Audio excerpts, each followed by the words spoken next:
Morning everyone. ये आप लोग का बीएससी फर्स्ट ईयर क्लास चल रहा है इंग्लिश का फर्स्ट पेपर पढ़ रहे हैं आपको। आप लोगों ने लास्ट में इक्वेशन पढ़ी थी लास्ट वीडियो के अंदर। इस वीडियो में आप लोग plane progressive harmonic equation, simple harmonic equation वो होती है जो अपने मीन पोजीशन के दोनों तरफ पार्टिकल ऑसिलेट करते हैं। सिंपल हार्मोनिक उससे इक्वेशन प्लेन प्रोग्रेसिव इक्वेशन को कैलकुलेट करें।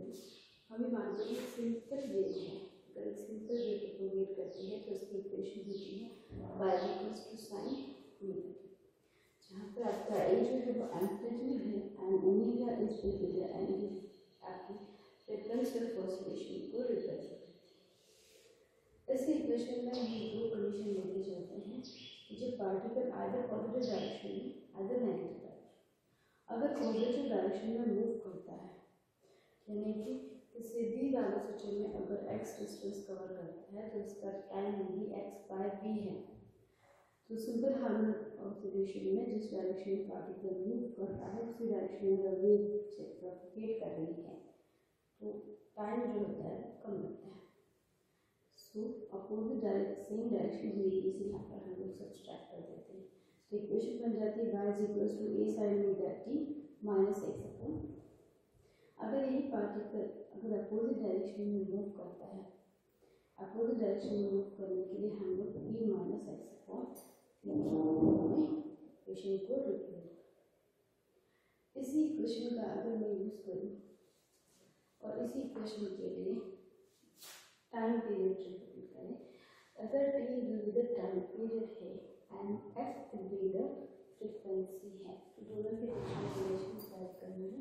दैट इज f जो होता है इसका मान होता है omega upon 2 pi, frequency equals to omega by 2 pi is equal to 1 by t, जो कि टाइम पीरियड की वैल्यू के बराबर होता है। सिमिलरली अगर मैं वेवलेंथ की बात करूँ, lambda will be the wavelength and v is the velocity, उसके बीच में रिलेशन आप लोग कर चुके हैं, v is equals to lambda by t।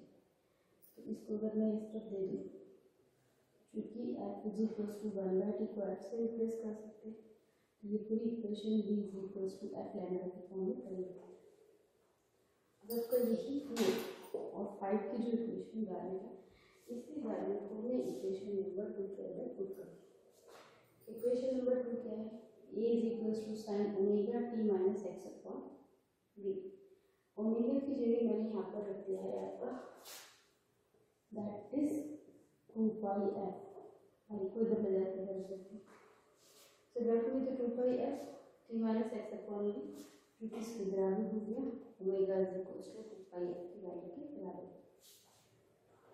अब f इज इक्वल्स टू, मुझे पता है कि f इज इक्वल्स टू अभी लिखा था जब 2 पाई इस के अपॉन में f is equals to 1 upon t की वैल्यू के बराबर होता है। t की वैल्यू पे f की जगह 1 बाय, दिस टाइम मेरे t को अंदर की तरफ दोनों तरफ मल्टीप्लाई कर, that is t upon t और x upon t into v, तो t इंटू v की वैल्यू होती है लैम्डा। यहाँ पर मैं इसको लैम्डा से रिप्लेस करता हूँ, चूँकि t equals to lambda by v रख सकते हैं। यहाँ पर t की वैल्यू पुट कर दी, v अपॉन लैम्डा, तो लैम्डा कॉमन निकाल दे, तो इक्वेशन क्या बन जाएगी? y is equals to a sin 2 pi by lambda 2t minus x। यहाँ पर मैंने लैम्डा के फॉर्म को लैम्डा के फॉर्म में रिप्लेस किया और यहाँ पे t को मैंने v और लैम्डा के फॉर्म में रिप्लेस किया। तो लैम्डा जो फॉर्म लेके मैंने आगे लिखा दिया। अब इसकी इक्वेशन के अकॉर्डिंग जो 2 पाई बाय लैम्डा है इसमें थोड़ा सा मैंने चेंज किया। 2 पाई बाय लैम्डा की वैल्यू होती है 2 pi by nu bar. Nu bar क्या होता है? आपका वेव नंबर की तरह। वेव नंबर में इस पूरे बार को प्रोग्रेशन कांस्टेंट k से रिप्लेस करते हैं। k से रिप्लेस करोगे तो इक्वेशन क्या हो जाएगी आपकी? y is equals to sine omega, equation will be form by this a sin k dt minus. अगर इस k को मैं अंदर रख देती हूँ, जब अंदर होगी तो इक्वेशन क्या हो जाएगी? k omega t minus kx, जहाँ पर k किससे रिप्लेस कर दिया? फाइनली ओमेगा से रिप्लेस किया ये एक्स एल है। अगर इसमें प्रोपोगेशन कांस्टेंट इन्वॉल्व है, वेव इक्वेशन में फेस कांस्टेंट है, अगर फेस कांस्टेंट होगा तो वेव फर्क आएगा। This equation is said to be the general equation of wave progressive wave कहा जाता है, या फिर वेव प्रोग्रेसिव वेव हमने यहाँ पर डिफाइन कर दिया।